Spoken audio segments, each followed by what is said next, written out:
This is Shane Watson here from PC Sports. I'm lucky enough to be joined by Lerrone, the sniper boss Richards. How are you? I'm good, and yourself? Yeah, all good, thanks. Seen you having a bit of training down here today, keeping in shape, keeping fitness, getting ready for September the 16th, where you'll be fighting on the undercard of Bjs Saunders against William Monroe Jr. Yeah. How much does fighting on a big show like that excite you? And also, do you know what kind of calibre of opponent you'll be facing on the undercard as well?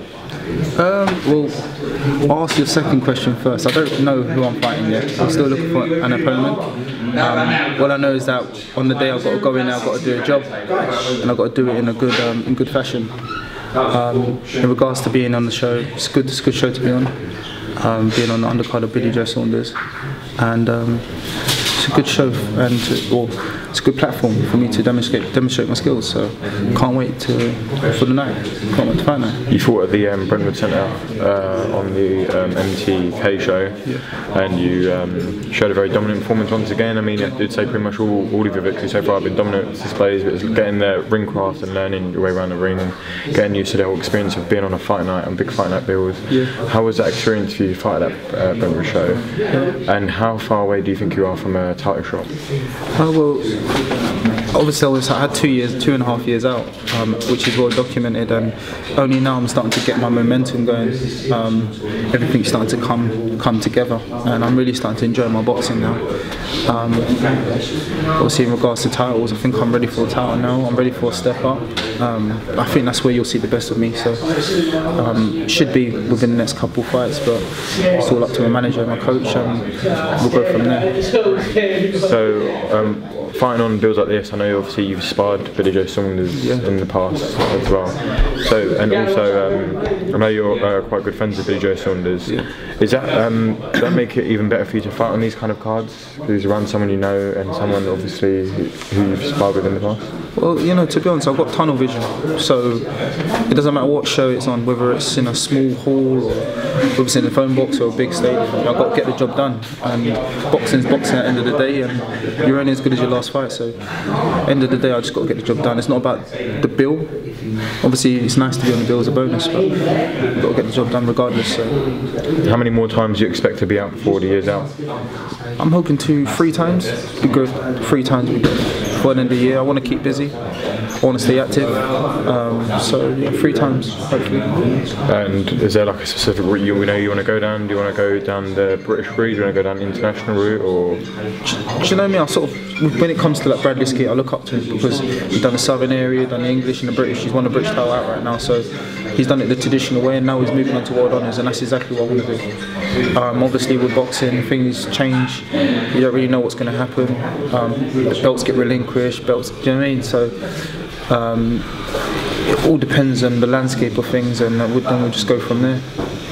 And with Bjs Saunders fighting William Monroe Jr., what do you believe is the outcome for that fight? I think Billy Joe on points. I think under the new guidance of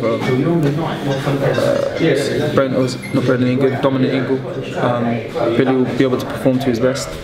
He looked in good shape when I saw pictures of him, and I spoke to him and he said that he's enjoying it down there, so can't wait to see him perform on the night.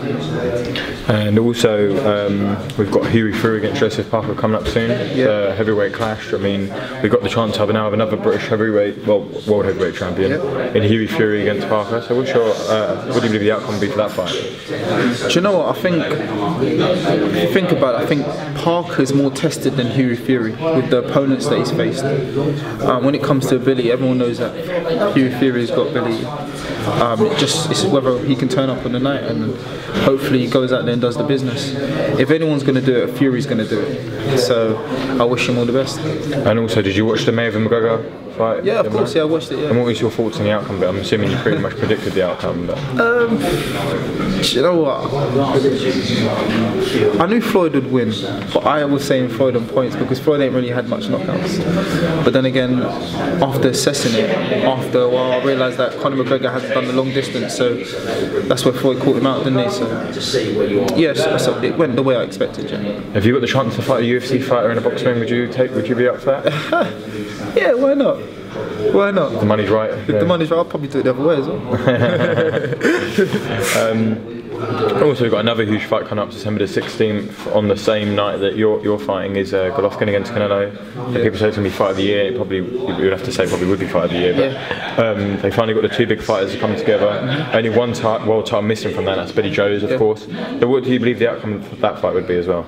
I think Canelo on points. I think that he's just got the skills to beat Golovkin.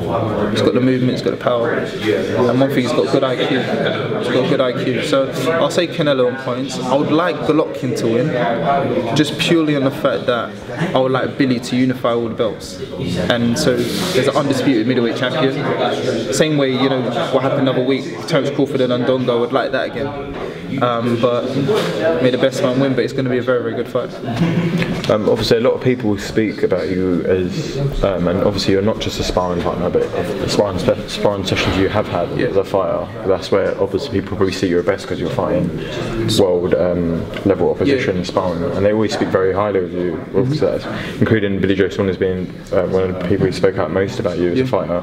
What does that do for you as a fighter? Does that let you grow in confidence that you can compete up there with the top fighters in division? Absolutely, it's nice to hear, but you got to have some self-confidence as well. Everyone could tell you in the gym that you're good, you're brilliant, or you're looking good, looking sharp in the gym, but if your mind ain't straight, if you don't know yourself, then it means nothing, does it? So, but it is definitely nice to hear from these world-class fighters, 100%. And I definitely take a lot from it. And also, we don't know exactly when the title shots are going to be coming, but within late this year or early next year, do you want to slowly go up like the rankings, or do you want to grab every chance you get? Is it all about the opportunities that you get as a fighter? For me, it's just taking it one step at a time. And I've got a good team. I've got Frank Warren behind me, I've got Francis Warren who's my manager, I've got Al Smith, my coach, Eddie Lamb, Mickey Burke, Paul Taylor. So I've got a good team, and I know that they'll put me in the right direction. They'll point me in the right direction. So all I need to do is focus on my fighting, and then we'll go from there. And do you feel like you're progressing every day as a fighter, and you're learning your trade? Absolutely. My arsenal is getting bigger. Every day I'm learning, and as long as I'm learning, I'm happy, because you can never stop learning in boxing. And obviously, as the rounds get bigger and you're going on to 6 rounders and stuff like that, how do you feel as a fighter, stamina-wise? Like when obviously the fights are going longer than they used to. I can go the rounds 100%. I'm very fit. That's one of my assets. Is my engine. I'm always pushing my engine, always working that body. So. When it comes to rounds, I'm not worried about that. Obviously I've got to experience it first, but I do it in the gym, so why can't I do it out there? Once again, it's all up here. And very recently, the former world champion and who's British as well, Nathan Kirby, announced his retirement after his stoppage defeat to Badou Jack. What do you make of Nathan Kirby as a fighter, and what do you think? Do you think he's done a lot of good for British boxing? Absolutely, I think he's an underrated fighter. I don't think he gets spoken about enough. You know, he's won the British. He won the British, he's won the European, he's won the Commonwealth, he's done it all. Been 2-time world champion. I think he needs to get a little bit more respect than what he deserves, but happy retirement. Is he someone you'd like to see remain in the game as well? Well, as a fighter or? No, not as a fighter, as a trainer. As a trainer, yeah, absolutely. I'm sure he's got a lot of knowledge. He definitely knows his stuff, otherwise he wouldn't have got up to that level. He seems like a lovely guy as well, so I wish him all the best. And also, it's been very well rumoured that Joshua is fighting Kubrat Pulev at Millennium Stadium on the 20th of October. It's a big fight. What it was going to be against Klitschko. Obviously, he felt reading Klitschko getting older or whatever, so he wants to retire from the game. So how do you expect to see Kubrat Pulev against Joshua play out? I think Joshua's he's too athletic. He's too strong. If you judge it off performances, Pulev got a split decision against Derek Chisora, and there's levels to this game, so everyone knows what's going to happen. Everyone does. And thanks for talking to Bjs Sports. We wish you the best luck in the training camp ahead of your December 16th deal, and we'll catch up with you before that anyway. Can I thank my sponsors? Yeah, no, of course, go for it. I want to thank Targ, Interior, PT Maintenance, Box Fit, Cool Roll Solutions Limited, and FCI Currency for all their support. So yeah, I'm grateful for all that. Okay, well thanks for talking to Bjs Sports today. Cheers, bro. And we'll catch up with you ahead of fight night on December 16th anyway. Thank you.